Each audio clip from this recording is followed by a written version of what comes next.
दोस्तों नमस्कार। वृश्चिक राशि वाले मेरे मित्रों, आप सभी का आज के ज्योतिष के इस बेहद ही खास और आपकी जिंदगी में बड़े ही क्रांतिकारी बदलाव लेकर आने वाले विशेष कार्यक्रम में बहुत बहुत स्वागत है। हृदय से अभिनंदन है।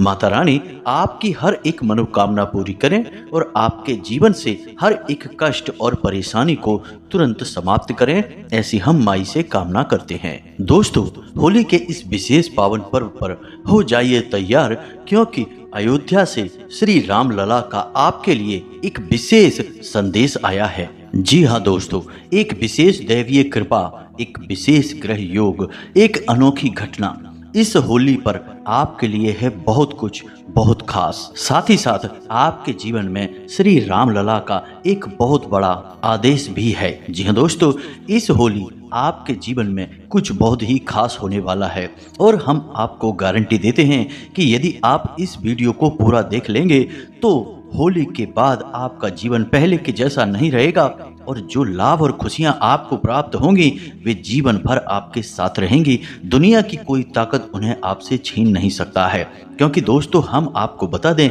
कि पूरे राशि चक्र में केवल आपकी ही राशि एकमात्र ऐसी राशि है जो कि भगवान को बहुत अधिक प्रिय होती है। जी हाँ दोस्तों, आपका स्वभाव, आपका चरित्र और आपके हृदय की सुंदरता भगवान को बहुत अधिक प्रिय है। आप बहुत ही सच्चे और बहुत ही अच्छे इंसान हैं।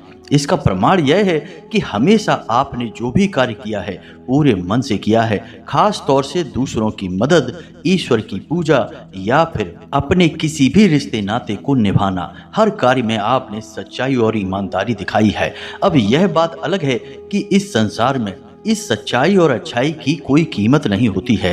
इन्हें आपकी कमजोरियां समझ लिया जाता है और लोग इनका फायदा उठा लेते हैं, लेकिन इन सब बातों से आपके ऊपर कोई खास फर्क नहीं पड़ता है, क्योंकि आप एक ऐसे इंसान हैं जो लोगों से बहुत ज़्यादा उम्मीदें भी नहीं करते हैं। आप अपने दिल में यह बात अच्छी तरह से जानते हैं कि इस संसार में कोई किसी का नहीं होता है, सब तो बस क्षण मात्र के रिश्ते नाते हैं और अगर सचमुच में आपकी कोई मदद कर सकता है तो वह केवल भगवान है और आप स्वयं हैं। जी हाँ दोस्तों, आपकी यह मजबूत मानसिकता आपको हर एक कष्ट और हर एक परेशानी में लड़ने की और उससे बाहर निकलने की शक्ति देता है। दोस्तों, हम आपको बता दें कि यह जो मानसिकता है आपकी अपने ऊपर विश्वास की और अपने भगवान, अपने आराध्य पर भरोसा करने की, यह कोई साधारण मानसिकता नहीं है।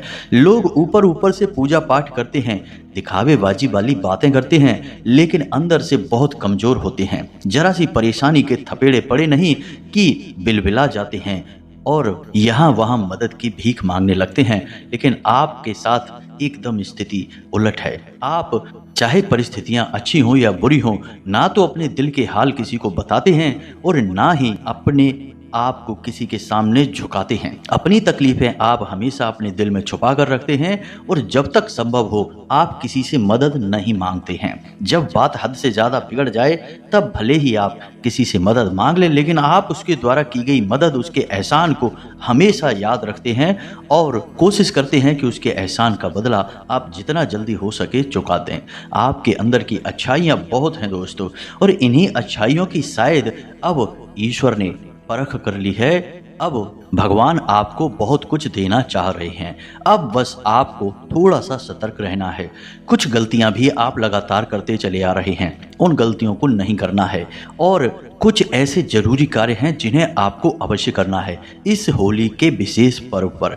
दोस्तों, हम आपको बता दें कि आप इन कार्यों को करेंगे जो हम आपको वीडियो में आगे बताने जा रहे हैं और सावधानियां बरतेंगे तो जो विशेष ग्रह योग बन रहा है, इस ग्रह योग का आपको ऐसा विशेष लाभ प्राप्त होगा जैसा कि अब तक कभी प्राप्त नहीं हुआ, यानी कि आपको दिन दूनी रात चौगुनी तरक्की प्राप्त होने लगेगी।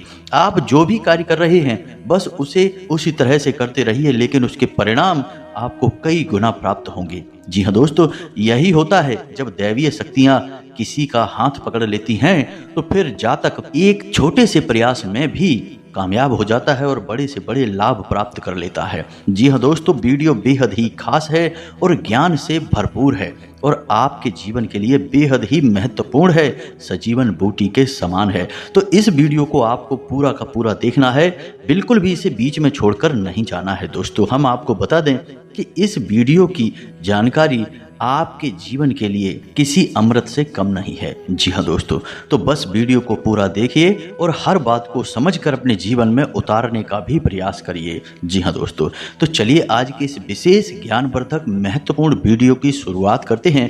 लेकिन इससे पहले आपसे एक निवेदन है जो कि हमेशा हम करते हैं कि माँ भद्रकाली को सच्चे मन से याद करिए और पूरे दिल से कमेंट बॉक्स में लिखिए जय माँ भद्रकाली कृपा करो। याद रखिए कि माँ भद्रकाली इस संपूर्ण ब्रह्मांड की और ऐसे अनेकों ब्रह्मांडों की माँ है, यानी कि वे जगत माँ हैं। और जीवन में कुछ भी यदि आपको हासिल करना है तो मात्र कृपा के बिना तो संभव ही नहीं है। तो सबसे पहले माँ को याद करेंगे, फिर आगे बढ़ेंगे। इसी के साथ साथ दोस्तों, कमेंट बॉक्स में अपना नाम, अपना स्थान और अपने जीवन की विशिष्ट परेशानी जिससे आप पीछा छुड़ाना चाहते हैं उस परेशानी को भी लिखकर अवश्य ही भेज दें, क्योंकि हम शनिवार को सर्व मनोकामना पूर्ति हवन करवाते हैं। तो शनिवार के इस विशेष अनुष्ठान में हम आपके नाम से आहुतियां करवा देंगे और माई के दिव्य दरबार में आपके नाम से अर्जी भी लगा देंगे। इससे माई की विशिष्ट कृपा आपको प्राप्त होगी और जब माँ की कृपा दृष्टि आपके ऊपर हो गई तो फिर आपका कोई बाल भी बांका नहीं कर सकता है। आपको केवल और केवल जीवन में खुशियां ही खुशियां प्राप्त होगी। जी हाँ दोस्तों, तो पूरी आस्था और विश्वास के साथ आप इस कार्य को करिए और माई पर पूरा भरोसा बनाकर रखिए। सब कुछ आपके हित में ही होगा। उम्मीद है कि आप हमारी बात समझ रहे होंगे। याद रखें दोस्तों कि यह कार्य जन सेवा का कार्य है, माई के आदेश और उनकी ही अनुशंसा के आधार पर किया जा रहा है। इसी के साथ साथ दोस्तों, आपसे इस दास का एक छोटा सा निवेदन और है कि यदि आप इस चैनल पर पहली बार आए हैं तो जल्दी से इस चैनल को सब्सक्राइब करके बगल में जो घंटी का निशान है उसे भी दबा दें। ऐसा करके आप हमारे और माई के इस दिव्य परिवार के सदस्य बन जाएंगे। इसके बाद हम जो भी छोटे बड़े अनुष्ठान, पूजा पाठ करेंगे जन कल्याण के लिए, उनका कुछ न कुछ हिस्सा आपको भी निश्चित प्राप्त होगा, यानी कि आजीवन माई की कृपा आपको प्राप्त होती रहेगी। याद रखिए दोस्तों कि वैसे तो माई पूरे संसार की माई हैं, लेकिन परिवार हमेशा पहले देखा जाता है, फिर संसार देखा जाता है। यह तो एक अलिखित नियम है। तो बस इसे आप समझिए और जल्दी से चैनल सब्सक्राइब करिए, फिर आगे बढ़ते हैं। दोस्तों, अब समझिए कि जब भी कोई विशेष त्योहार आता है तो वह एक बहुत बड़ा मौका होता है जीवन में किसी महापरिवर्तन को लाने का। जी हाँ दोस्तों, आपके मन में जो भी मनोकामना है, जो भी आपकी इच्छा है, जो भी आपके संकट हैं, सब के सब इस त्योहार पर पूर्ण किए जा सकते हैं। क्योंकि ये जो त्योहार हैं जिन्हें हम होली, दिवाली, दशहरा कहते हैं, ये त्योहार कोई साधारण त्योहार नहीं है। इन दिनों में ऐसी ऊर्जा की विशेष तरंगें उठती हैं, ये यूं कहें कि सकारात्मक ऊर्जा इतनी अधिक मात्रा में उत्सर्जित होती है कि जरा से पूजा पाठ से ही, जरा से भाव से ही जातक को जीवन भर का आनंद प्राप्त हो जाता है। जी हाँ दोस्तों, हमारे बड़े बुजुर्गों ने या यूं कहें कि प्राचीन काल के ऋषि मुनियों ने ये जो त्योहारों की परिकल्पना की है, यह इस विचार के साथ की है कि वर्ष में कुछ समय ऐसा अवश्य ही होता है जिसमें कि माँ प्रकृति हम इंसानों के और जीव जंतुओं के जीवन को आनंद से भरने के लिए ऊर्जा के विशेष प्रवाह को और क्षेत्र को बढ़ा देती है, जिससे कि मानव थोड़ी बहुत पूजा पाठ अनुष्ठान से बड़े बड़े लाभ प्राप्त कर सके। तो इन दिनों का बहुत अधिक महत्व होता है। अब इस बात का प्रमाण देने के लिए हम आपको बताते हैं कि हमारे पुराणों में, जैसे कि शिव पुराण में और विष्णु पुराण में स्पष्ट तौर पर लिखा है कि इस संसार में जितने भी मंत्र हैं, फिर चाहे वह साधारण सा ओम नमः शिवाय पंचाक्षरी मंत्र हो या फिर कोई बड़े से बड़ा मंत्र जैसे कि महामृत्युंजय मंत्र हो, हर एक मंत्र पूर्ण रूप से कीलित किया जाता है, यानी कि उस मंत्र के ऊपर एक ताला लगा दिया जाता है। और यह ताला किसी और ने नहीं, स्वयं भगवान भोलेनाथ ने लगाया है, ताकि कोई भी व्यक्ति इन मंत्रों का दुरुपयोग करके किसी के लिए हानि ना पहुंचा सके, कोई गलत कार्य ना कर सके। क्योंकि दोस्तों, मंत्रों में बहुत अधिक शक्ति होती है। यदि मंत्र शक्ति जागृत हो उठे तो इंसान बड़े से बड़ा कार्य भी कर सकता है, चाहे फिर वह किसी के हित में हो या अहित में हो। तो इसी शक्ति को देखते हुए भगवान भोलेनाथ ने सारे मंत्रों को कील दिया है। पूरे वर्ष भर ये मंत्र कीलित रहते हैं, लेकिन केवल 3 रातों को, यानी यह कह सकते हैं कि 3 दिन ये मंत्र अपने आप अकीलित हो जाते हैं, यानी इनके ऊपर लगा हुआ ताला खुल जाता है। और वे 3 दिन कौन से हैं? पहला होली का दिन, दूसरा दीपावली का दिन और तीसरा महाशिवरात्रि। अब यहाँ जब हम दिन कह रहे हैं तो असल में रात की बात हो रही है, यानी कि महाशिवरात्रि की रात में, होली की रात में और दीपावली की रात में। इन 3 रातों में ये मंत्र पूरी तरह से अकीलित हो जाते हैं। इसीलिए आपने देखा होगा कि बड़े बड़े पूजा पाठ अनुष्ठान, यहाँ तक कि तांत्रिक अघोरी सभी हमेशा इंतजार करते हैं इन दिनों का, यानी होली, दिवाली और महाशिवरात्रि की रात्रि का इंतजार करते हैं। और इन रात्रियों में विशेष अनुष्ठान किए जाते हैं जो पूरी पूरी रात चलते हैं। अब यहाँ पर हर तरीके के अनुष्ठान किए जाते हैं, चाहे वे सकारात्मक हो या नकारात्मक हो, क्योंकि मंत्र तो पूर्ण रूप से अकीलित है, उस मंत्र की शक्ति पूर्ण रूप से जागृत है। अब यदि आपने पूरी रात जागकर किसी मंत्र का उच्चारण कर लिया तो जितने भी आप उच्चारण करेंगे वे सारे मंत्रों की ऊर्जा आपके अंदर समाहित हो जाएगी और वह मंत्र आपके लिए सिद्ध हो जाएगा। यानी यह बहुत ही सरल तरीका है। वैसे आप वर्ष भर किसी मंत्र का उच्चारण करते रहिए, मंत्र कीलित है इसलिए उसका लाभ आपको बहुत ही अंश मात्र प्राप्त होगा। ऐसा नहीं है कि कोई लाभ ही प्राप्त नहीं होगा, अन्यथा तो लोग पूजा पाठ करना ही छोड़ देंगे। लेकिन आप ऐसा मान सकते हैं कि किसी भी मंत्र का आपको 20 से 25% ही लाभ प्राप्त होगा पूरे वर्ष भर। लेकिन इन 3 रात्रियों में, जिन्हें हम काल रात्रि, शिवरात्रि और महारात्रि कहते हैं, इन रात्रियों में मंत्र जाप करने का 100% लाभ प्राप्त होता है। जी हाँ दोस्तों, तो अब यही है सबसे बड़ा रहस्य जो आपको जानना बहुत अधिक आवश्यक है। तो दोस्तों, यहाँ पर आपने ये समझ लिया कि होली की रात्रि को आप कोई भी पूजा पाठ करें, कोई भी मंत्र जाप करें, वह अपने आप सिद्ध हो जाएगा और आपको उसके अद्भुत लाभ जीवन भर प्राप्त होते रहेंगे। तो अब आप समझिए कि आपके लिए क्या खास है जो प्रभु श्री राम लला का आपके लिए उपहार है, या यूं कहें कि संदेश है। तो दोस्तों समझिए कि होली के दिन एक बहुत ही अद्भुत योग बन रहा है, जिसके बारे में लोग बहुत कम जानते हैं, क्योंकि लोग ऊपर ऊपर की बातें करते हैं। हम आपको बता रहे हैं, तो अब ध्यान से सुनिए। होली के दिन ही बन रहा है महालक्ष्मी योग। जी हाँ दोस्तों, यह कोई साधारण योग नहीं है, माता लक्ष्मी की जयंती का समय है। इसे माता लक्ष्मी की जयंती और महालक्ष्मी योग का दिन कहा जाता है। जी हाँ दोस्तों, यह कोई साधारण समय नहीं है। इस समय पर आप माता लक्ष्मी की विशेष कृपा प्राप्त कर सकते हैं। तो अब यह कैसे होगा, इसके बारे में सारी बातें आपको हम विस्तार से बता रहे हैं। सारी चीजें आप ध्यान से समझना, क्योंकि होली के बाद आपका जीवन बदल जाएगा और आपके जीवन की मूल समस्या, जो कि पैसे की समस्या है, हमेशा हमेशा के लिए समाप्त हो जाएगी। जी हाँ दोस्तों, रात दिन आपके घर लक्ष्मी आएगी, अलग अलग रास्तों से आएगी। आपने जहाँ से सोचा नहीं था वहाँ से भी पैसा आपके घर आएगा। जी हाँ दोस्तों, बहुत बड़ा और बहुत ही अनोखा मुहूर्त है ये।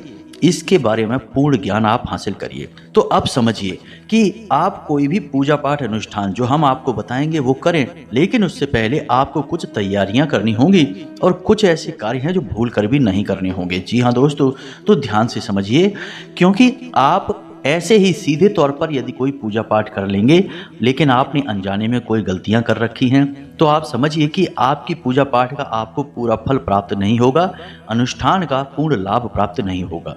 इसे आप इस तरह समझ सकते हैं कि यदि आप कोई दवा ले रहे हैं, जो डॉक्टर ने आपको दी है, दवा बहुत अच्छी है, लेकिन साथ ही साथ उसके कुछ परहेज भी हैं। तो यदि आप दवा लेते समय परहेज नहीं करेंगे तो फिर उस दवा का प्रभाव पूर्ण नहीं होगा, आपको लाभ पूर्ण नहीं मिलेगा, अधूरा लाभ प्राप्त होगा। जी हाँ दोस्तों, तो इस बात को आप ऐसे समझिए, क्योंकि कोई भी कार्य करने की विशेष परिस्थितियां होती हैं। यूं ही हम अपना मन बना के और कोई कार्य कर डालें, परिस्थितियों को ना समझें, तो उस कार्य का लाभ हमें प्राप्त नहीं होगा। तो आप ध्यान से समझिए, कुछ ऐसे कार्य हैं जो आपको होली के दिन या उससे कुछ दिन पहले तक भूल कर भी नहीं करने हैं। वो कौन से कार्य हैं? पहला, कि किसी भी जानवर, किसी भी जीव जंतु को आपको सताना नहीं है, उसकी हत्या नहीं करनी है, उसे मारना पीटना नहीं है। जी हाँ दोस्तों, क्योंकि यह होली सोमवार के दिन पड़ रही है, यानी भगवान भोलेनाथ का दिन है। अब सोमवार का दिन भगवान भोलेनाथ का दिन है और भगवान भोलेनाथ का एक नाम पशुपतिनाथ भी है, यानी कि वे पशुओं के भी अधिपति हैं। तो आप किसी भी जानवर, किसी भी जीव जंतु को पीड़ा पहुंचाएंगे तो आप इस दिन को खंडित कर देंगे। जी हाँ दोस्तों, देवी ये कृपा आपसे रुष्ट हो जाएगी। तो आपको यह कार्य नहीं करना है। उल्टा आप यह कर सकते हैं कि आप किसी पशु, किसी जानवर को भोजन करा सकते हैं, कुछ खिला पिला सकते हैं। इससे दैवीय कृपा आपकी ओर आकर्षित होगी। ये छोटे छोटे कार्य हैं, लेकिन इनका प्रभाव बहुत बड़ा है। इन्हें आप परहेज समझिए। विशेष अनुष्ठान तो हम आपको आगे बताने जा रहे हैं। तो आपको किसी जानवर, किसी पशु को लगातार 2-3 दिनों तक कुछ न कुछ खिलाते रहना है, जब तक कि होली ना आ जाए। उसके बाद भी आप खिलाएं, यह आपकी इच्छा है। इसके बाद दूसरा कार्य, कि अपने दरवाजे से किसी भी भिखारी को, चाहे वह पुरुष हो, स्त्री हो, बच्चा हो, कोई भी हो, खाली हाथ ना जाने दें। उल्टा आप उसे प्रसन्न करके भेजें। जी हाँ दोस्तों, लोग अक्सर यही करते हैं कि उनके दरवाजे पर कोई भीख मांगने के लिए आया तो लोग उसे भगा देते हैं, या फिर उल्टी सीधी उससे बातें करते हैं, भिखारी यहाँ से भाग जा, ये वो ऐसी वैसी बातें बोलते हैं। लेकिन दोस्तों आप समझिए कि इस संसार में भिखारी कौन नहीं है, सब भिखारी ही हैं। कोई किसी के दरवाजे पर भीख मांगता है, तो कोई मंदिर में जाकर भीख मांगता है, तो कोई किसी उच्च अधिकारी या नेता के घर जाकर भीख मांगता है। मांग तो यहाँ सभी रहे हैं। तो फिर बड़ा भिखारी छोटे भिखारी को यदि भिखारी कहेगा, असल में स्वयं का ही अपमान करना हो गया। जी हाँ दोस्तों, तो इस भाव को समझिए और कभी किसी भिखारी का अपमान मत करिए। उसे प्रसन्न करके अपने दरवाजे से भेजिए। असल में जब भी आपके पास कोई भीख मांगने आता है, तो आप समझिए कि वह आपका एक प्रकार का टेस्ट है, जो दैवीय शक्तियां लेना चाहती हैं, आपका परीक्षण करना चाहती हैं, आपके स्वभाव और आपके नैतिक गुणों की जांच करना चाहती हैं। और कई बार तो दोस्तों ऐसा भी देखा गया है कि स्वयं दैवीय शक्तियां ही भिखारी का रूप धारण करके और किसी के यहाँ चली जाती हैं। अब जो सच्चे साधक होते हैं वे तो अपने आराध्य को पहचान जाते हैं, लेकिन जो मूर्ख होते हैं, अभिमानी होते हैं, वे अपने अभिमान के अंधकार में सच्चाई को कभी देख नहीं पाते हैं। तो फिलहाल आपको ये कार्य नहीं करना है। तीसरा, कि आपको किसी भी महिला का भूल कर भी अपमान नहीं करना है, चाहे वह आपके घर की हो, बाहर की हो, कहीं से कोई भी संबंधित हो, लेकिन आपको भूल कर भी किसी महिला का अपमान नहीं करना है, क्योंकि महिलाओं को मातृ शक्ति के रूप में माना जाता है। तो ये तो 3 काम है जो आपको भूल कर भी नहीं करने हैं। अब हम आपको बताते हैं कि कुछ ऐसे कार्य भी हैं जिन्हें आपको अवश्य करना चाहिए। जी हाँ दोस्तों, तो पहला कार्य यह है कि जीव जंतुओं को भोजन कराएं, खास तौर से चिड़ियों को और मछली को। अपने छत पर थोड़ा सा अनाज रख दीजिए, थोड़ा सा पानी रख दीजिए। यदि चिड़िया आएगी और आपके यहाँ से अन्न और पानी ग्रहण करेगी, तो आपके पितृ देवता प्रसन्न होंगे। जी हाँ दोस्तों, और आपके कुल देवी या देवता भी आपसे प्रसन्न होकर अपनी कृपा आपके ऊपर बनाएंगे। यह बहुत ही साधारण प्रयोग है। पुराने जमाने में हर एक घर के या तो दरवाजे पर या पर छत पर पानी का एक बर्तन टांगा जाता था गर्मियों के दिनों में, और थोड़ा सा अन्न भी रखा जाता था, ताकि कोई भूखा प्यासा पक्षी आए और उस पानी को पिए और थोड़ा सा अन्न खाए। ऐसा क्यों करते थे? ऐसा इसीलिए किया जाता था क्योंकि उन्हें दैवीय शक्तियों की कृपा चाहिए थी और उन्हें मिलती भी थी। पुराने ज़माने में चाहे भले ही धन की कमी होती हो, संसाधनों की कमी होती हो, लेकिन आपसी प्रेम बहुत होता था और मानसिक सुकून भी बहुत अधिक होता था। इतने अत्याचार और अनाचार और व्यभिचार नहीं होते थे जैसे कि आज के समय में हो रहे हैं। आज आप देख रहे हैं कि लोगों के पास बेशक धन दौलत अकूत है, दुनिया भर का पैसा है, फिर भी नींद नहीं आ रही है, रात को दवा खाकर सोना पड़ रहा है। ऐसी स्थितियां जीवन के लिए बेहद निराशाजनक हैं। तो आपको यह कार्य करना है। दूसरा, कि आपको जीवन में जो भी कुछ चाहिए भगवान से, उसी चीज का आपको दान करना है। जी हाँ दोस्तों, जैसे कि आपको धन चाहिए तो आपको धन का दान करना है। अब धन के दान का मतलब ये नहीं है कि 5 रुपए या 10 रुपए आपने किसी को दान में दे दिए, वो कोई दान नहीं है। आप खुद ही समझिए कि कम से कम आप किसी भिखारी को कुछ दे रहे हैं तो इतना तो पैसा दें कि वह एक वक्त का खाना खा सके। आपने 5 रुपए दे दिए तो 5 रुपए से उसका क्या होगा? तो आप उसे 100 रुपए दीजिए, 50 रुपए दीजिए, जिससे वो एक समय का भोजन पाएगा और आपको दुनिया भर का आशीर्वाद और दुआ देगा। दोस्तों याद रखना कि हर एक इंसान और जीव जंतु में कहीं ना कहीं परमात्मा ही बोल रहा है और परमात्मा ही सोच रहा है, देख रहा है। जब आप उसे प्रसन्न करेंगे तो आप अपने आप प्रसन्न हो जाएंगे। याद रखिए कि संसार का एक बहुत ही बड़ा नियम है कि हमें जो भी कुछ चाहिए पहले हमें वो देना पड़ता है। तो बस आपको जो भी कुछ चाहिए, जैसे कि आपको धन चाहिए, मूल तौर पर लोग पैसे की ही मांग करते हैं, क्योंकि पैसा यदि जीवन में आ जाए तो काफ़ी कुछ अपने आप किया जा सकता है। जी हाँ दोस्तों, कलह कलेश परेशानी की मुख्य समस्या पैसा ही होता है, बाकी तो सब अपने आप शांत हो जाते हैं। तो यदि आप पैसा चाहते हैं तो आप जो भी ज़रूरतमंद भिखारी आपको दिखाई दे, आप उसे चुपचाप 100 रुपये 50 रुपये अपनी क्षमता के अनुसार दे दें। इतना दें कि उसे महसूस हो कि हाँ, आज उसके पास कुछ अच्छा आ गया है। फिर उसके मन से आपके लिए दुआ निकलेगी, बस आपका काम हो गया। यदि आपको कहीं कुछ ना दिखाई दे तो आप मंदिर चले जाएं।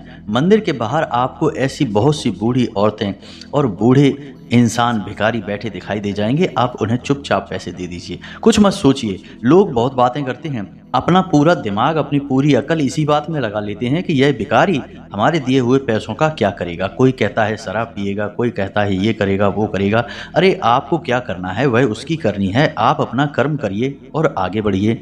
भगवान और विधाता बनने की कोशिश मत करिए। सबका अपना कर्म है, सबके अपने आचरण हैं। तो आप खुद ही देखिए कि कोई बुजुर्ग महिला है, कोई बुजुर्ग इंसान है जो कि कुछ भी करने में सक्षम नहीं है, आप उसकी मदद करिए, उसे पैसे दे दीजिए, बस। फिर देखिए आप क्या होता है। पुराने जमाने में राजा महाराजा हमेशा अन्न और धन का दान किया करते थे, हमेशा दान किया करते थे और बहुत अधिक अधिक दान किया करते थे। ऐसा इसीलिए करते थे क्योंकि एक राजा की सबसे बड़ी जरूरत है धन, यानी पैसा और अन्न। क्योंकि राजा के पास बड़ी फौज होती है, बहुत सारे उसके कर्मचारी होते हैं, उन सबको भोजन कराना है जिसके लिए अन्न चाहिए, और इन सबको संचालन करना है, यानी कि इनकी तनख्वाह देनी है, इनकी ज़रूरतें पूरी करनी है, स्वयं की भी ज़रूरतें पूरी करनी है, जिसके लिए धन चाहिए। तो जब राजा को ये दो चीज़ें स्वयं चाहिए तो इन्हीं दो चीज़ों का अक्सर राजा महाराजा दान देते थे, ताकि ईश्वर की नज़र में वे उत्तम हो जाएं और उन्हें वही चीज़ वापस मिलने लगे कई गुना बनकर। जी हाँ दोस्तों, यह नियम है। लेकिन लोग आजकल उल्टा करते हैं, पैसे को छुपा छुपा कर बचा बचा कर रखते हैं। कोई मांगने आ जाए तो बड़ी मुश्किल से 5-10 रुपए देते हैं, उसमें भी उसे 10 बातें सुना देंगे। उसके मन से आपके लिए गलत भावनाएं निकल गई और आपने उसे पैसा भी दे दिया, तो इस स्थिति में आपका पैसा भी गया और आपका कर्म भी खराब हो गया। तो ऐसा गलती भूल के भी ना करें दोस्तों। तीसरा सबसे जरूरी कार्य दोस्तों कि आपको अपने घर के मुख्य दरवाजे की साफ सफाई बराबर से करनी है और रोज शाम के समय अपने घर के मुख्य दरवाजे के ठीक बीचों बीच, जी हाँ दोस्तों, एक गाय के घी का दीपक जलाना है और उसका मुख यानी बाती का मुख बाहर की ओर कर देना है। रोज शाम के समय आपको यह करना है। इन कार्यों को लगातार आप होली के दिन तक करते रहिए। इससे आपकी कुल देवी देवता प्रसन्न हो जाएंगे और उनकी कृपा आपको बहुत जरूरी है। जी हाँ दोस्तों, तो ये तो हो गई आपकी तैयारी कि इन कार्यों को करके अब आप आध्यात्मिक तौर पर, आत्मिक तौर पर तैयार हो चुके हैं किसी बड़ी दैवी कृपा को प्राप्त करने के लिए। अब आपको माता लक्ष्मी से विशेष अनुष्ठान करके धन, माया, रुपए, पैसे प्राप्त करने हैं। जी हाँ दोस्तों, स्वयं माता लक्ष्मी को आकर्षित करना है। तो अब इसके लिए क्या करना है? होली की रात्रि, जी हाँ दोस्तों, याद रखना कि यह रात्रि कोई साधारण रात्रि नहीं है, इसका आपको पूरा लाभ ले लेना है। तो होली की इस रात्रि को आपको यानी 9 बजे के बाद आपको क्या करना है? नहा धोकर अपने पूजा घर में बैठना है, एक चौकी लगानी है, माता लक्ष्मी की फोटो उस आसन पर आपको स्थापित करनी है। आसन पर लाल कपड़ा बिछा दें। जी हाँ दोस्तों, लाल पुष्प माई को समर्पित करें, साथ ही साथ लाल रंग का कोई प्रसाद, और लाल रंग के आसन पर ही आप बैठें। अब यह तो आपकी तैयारी हो गई।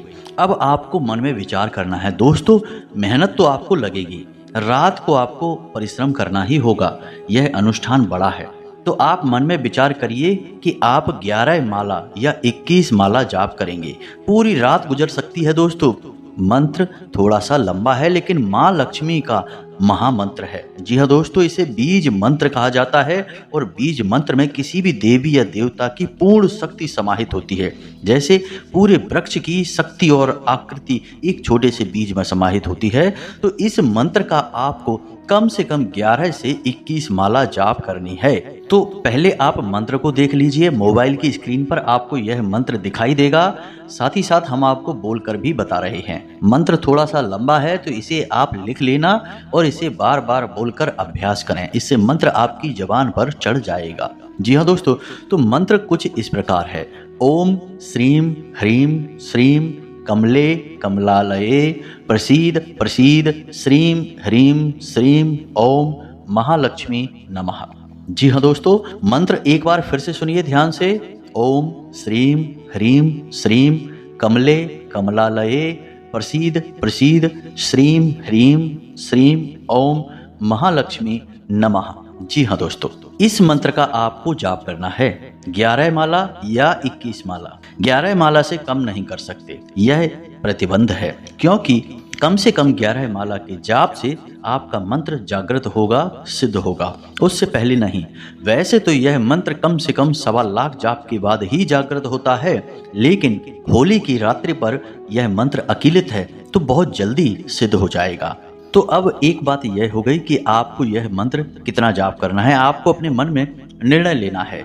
और इस जाप को कोई भी कर सकता है, स्त्री पुरुष कोई भी कर सकता है। बस इसकी मर्यादा को बनाए रखना है, इस बात का ख्याल रखना है। मर्यादाएं क्या है कि आपको हमने जो परहेज बताए हैं उन परहेजों को करना है बस। तो अब जब आपने निर्णय ले लिया कि आपको 11 माला जाप करनी है, तो अब इस निर्णय के साथ आपको संकल्प करना होगा। तो सबसे पहले माई को जल अर्पित करें, उसके बाद वस्त्र अर्पित करें, उसके बाद सुपारी, इलायची और लौंग का जोड़ा अर्पित करें।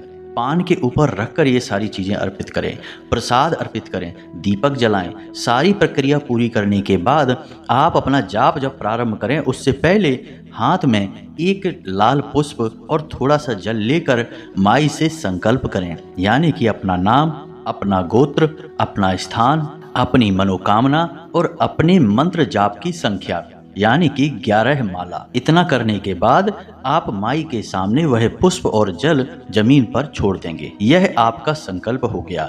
दोस्तों याद रखना कि कोई भी अनुष्ठान बिना संकल्प पूर्ण नहीं हो सकता है, तो संकल्प बहुत अधिक आवश्यक है।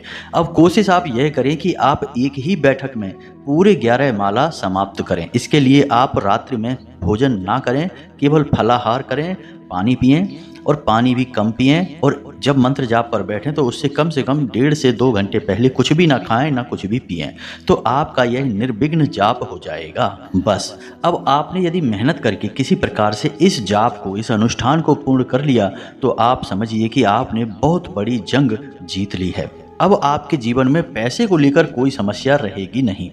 अब जो आपने पान, सुपारी, लौंग का जोड़ा और इलायची माई को समर्पित की थी, उसे इस मंत्र जाप के बाद माई के सामने रात भर के लिए रखा रहने दें। अगले दिन उसे आप किसी लाल रंग के कपड़े में लपेट कर, यानी कपड़ा कोरा होना चाहिए, शुद्ध होना चाहिए, लाल रंग के कपड़े में लपेट कर और लाल रंग के धागे से बांध कर आप उसे अपने घर के तिजोरी में, जहां आप पैसे रखते हैं, उस स्थान पर चुपचाप रख देंगे। अब यहाँ पर एक बात और जरूरी है जो हम बताना भूल गए कि आपको जाप करने के लिए कमलगट्टे की माला का ही प्रयोग करना है, किसी अन्य प्रकार की माला का नहीं।